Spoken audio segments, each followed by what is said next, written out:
Everyone, आज हम class 6 का chapter Sardar Patel the iron man of India का फर्स्ट पार्ट पढ़ेंगे।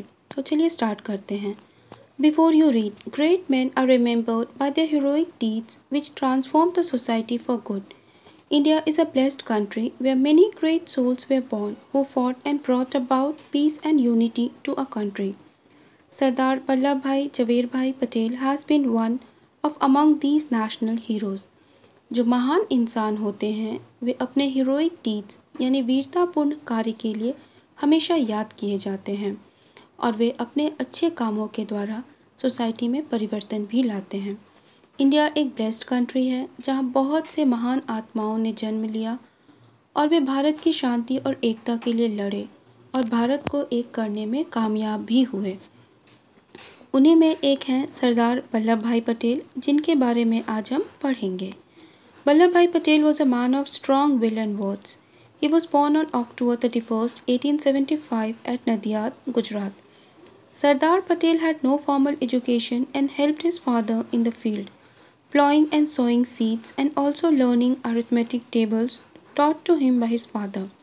He was a humble child, but his character and will was so strong that he was known as the Iron Man of India later on. Vallabhbhai Patel was a man of strong will and words. Vallabhbhai Patel एक दृढ़ इच्छा शक्ति और शब्द के मालिक थे। उनका जन्म 31 अक्टूबर 1875 में नदियाद, गुजरात में हुआ था। उनकी कोई प्रारंभिक शिक्षा नहीं हुई थी। वे अपने पिता की खेतों में मदद करते थे। उनके पिता उन्हें घर पे ही पढ़ाई करवाते थे।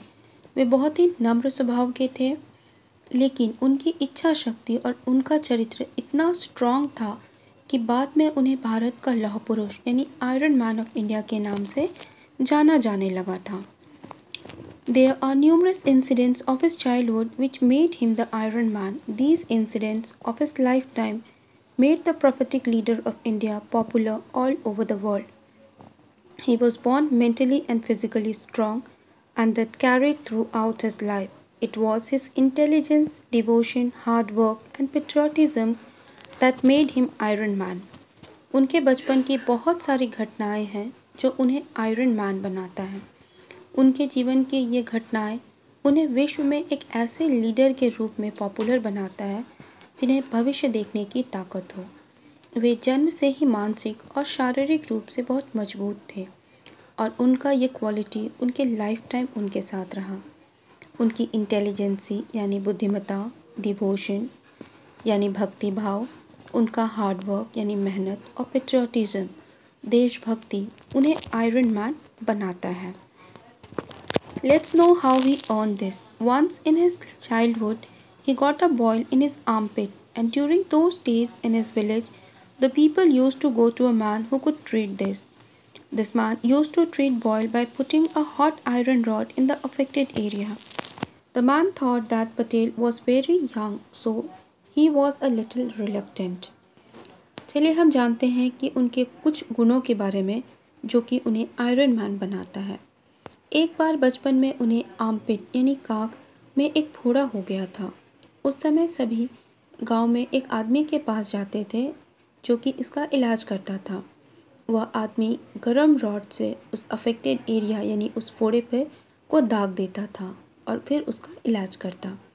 जब वल्लभ भाई पटेल उनके पास इलाज कराने गए तो वह आदमी देखता है कि ये तो अभी बहुत छोटा है और इसलिए वो उनका ट्रीटमेंट नहीं करना चाहते हैं, क्योंकि उन्हें लगता है कि इतना छोटा बच्चा गरम रॉड के दाग को शायद बर्दाश्त नहीं कर पाएगा। But on the contrary, Patel asked him to do fast as the rod would become cold if the man delayed. Then he did not wait for him to do that lashing and did it by himself. Everyone in his village was stunned to see his toughness and strength. लेकिन वल्लभ भाई पटेल उसे कहते हैं कि जल्दी करें, नहीं तो ये गरम रॉड ठंडा हो जाएगा, और वे उस आदमी का इंतज़ार किए बिना खुद ही गरम रॉड से खुद को दाग लेते हैं।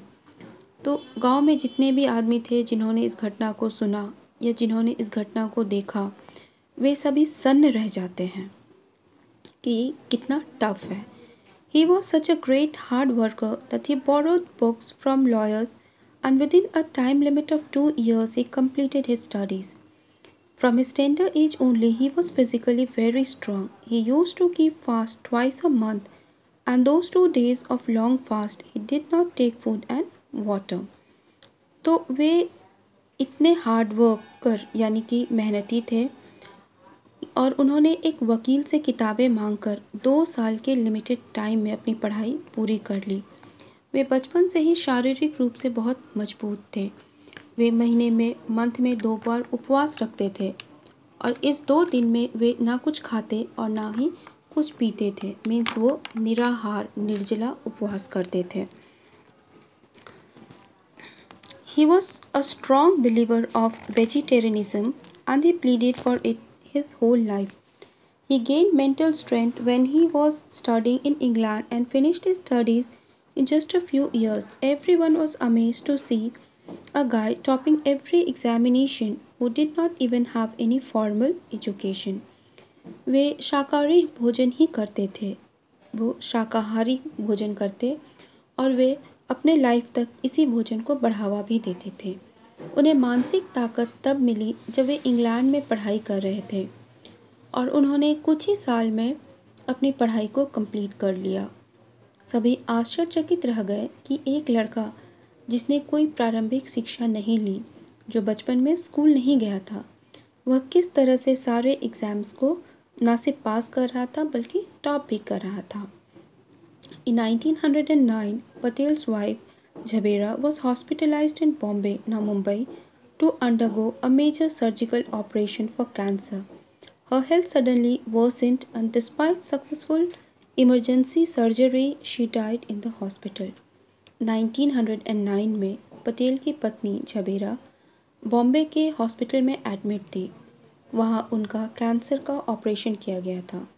अचानक उनकी तबीयत और ख़राब हो गई और ऑपरेशन सक्सेसफुल होने के बाद भी उसी हॉस्पिटल में उनका डेथ हो जाता है। Patel was given a note informing him of his wife's demise as he was cross-examining a witness in court. Patel read the note, pocketed it and continued to intensely cross-examine the witness and won the case. He broke the news to others only after the proceedings had ended. उस समय court में उनका किसी case के सिलसिले में hearings चल रहा था। एक गवाह को वो एग्ज़ामिन कर रहे थे। तभी उन्हें एक नोट दिया गया जिसमें उनकी पत्नी की मृत्यु का न्यूज़ लिखा हुआ था। पटेल ने उस न्यूज़ को पढ़ लिया और फिर उस पेपर को फोल्ड करके अपने पॉकेट में रख दिया और उसके बाद वो अपने उस केस में बिज़ी हो जाते हैं। पूरा केस कंप्लीट होता है और वे केस जीत भी जाते हैं और केस जीतने के बाद वे बताते हैं कि उनकी वाइफ का देहांत हो चुका है। इससे पता चलता है कि वे अपने काम के प्रति कितने ज़्यादा डेडिकेटेड थे, समर्पित थे। तो स्टूडेंट्स, ये हम उनके लाइफ का फर्स्ट पार्ट पढ़े हैं। बाकी का जो भी है वो हम लोग अपने नेक्स्ट वीडियो में पढ़ेंगे। आई होप आपको समझ में आया होगा। Thank you.